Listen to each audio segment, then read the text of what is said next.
Assalamualaikum warahmatullahi wabarakatuh. Kali ini saya akan memaparkan materi tentang PPN, PPNBM, PBB, BPHTB, dan bea materai. Yang pertama yaitu PPN. PPN merupakan pajak yang dikenakan pada setiap transaksi jual beli barang atau jasa dalam negeri oleh wajib pajak orang pribadi, wajib pajak badan, dan pemerintah. Dalam bahasa Inggris, PPN biasa disebut Value Added Tax atau Goods and Service Tax dan bersifat objektif, tidak kumulatif, dan termasuk jenis pajak tidak langsung. Dimaksud tidak langsung artinya pajak tersebut disetorkan oleh pihak lain, dalam hal ini pedagang bukan penanggung pajak, atau dengan kata lain konsumen akhir yang menjadi penanggung pajak tidak menyetorkan langsung ke kas negara. Dan di sini ada tarif pajak pertambahan nilai. Sebelumnya tarif PPN adalah sebesar 10% yang mana berlaku hingga Maret 2022.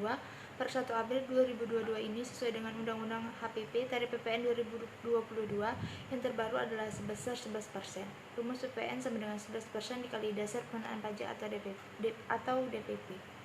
Kemudian ada PPNBM. PPNBM adalah pungutan tambahan setelah atau di samping pajak pertambahan nilai atau PPN.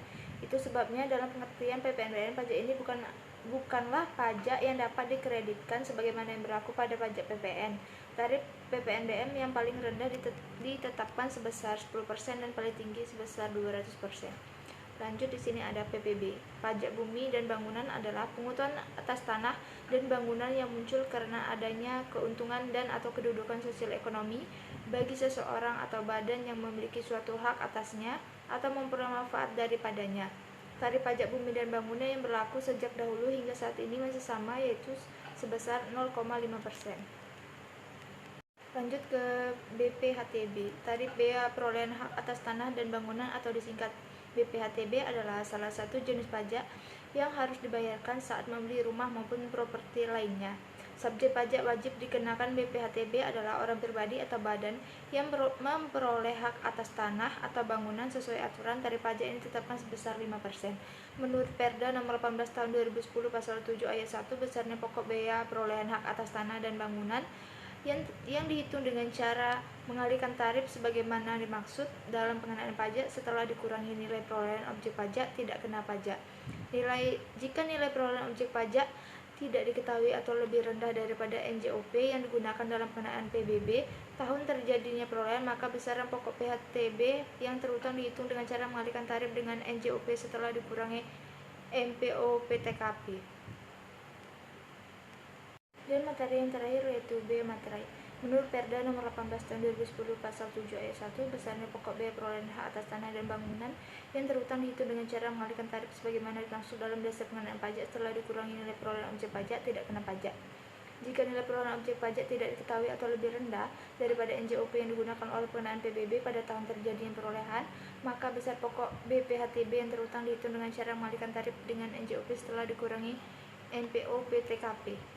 Menurut Peraturan Pemerintah Nomor 34 Tahun 2016, besarnya pajak penghasilan dari pengalihan hak atas tanah dan atau bangunan sebagaimana dimaksud dalam pasal 1 ayat 1 huruf H adalah sebesar 2,5% dari jumlah bruto nilai pengalihan hak atas tanah atau bangunan selain pengalihan hak atas tanah dan atau bangunan berupa rumah sederhana atau rumah susun sederhana yang dilakukan oleh wajib pajak yang usaha pokoknya melakukan pengalihan hak atas tanah dan atau bangunan.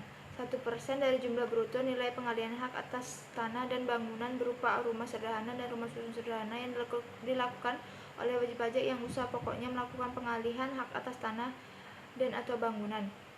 Yang terakhir yaitu 0% atas pengalihan hak atas tanah dan atau bangunan kepada pemerintah, badan usaha milik negara yang mendapat penugasan khusus dari pemerintah atau badan usaha milik daerah yang mendapat penugasan khusus dari kepala daerah sebagaimana dimaksud dalam undang-undang yang mengatur mengenai pengadaan tanah bagi pembangunan untuk kepentingan umum. Sekian presentasi yang bisa saya sampaikan. Wassalamualaikum warahmatullahi wabarakatuh.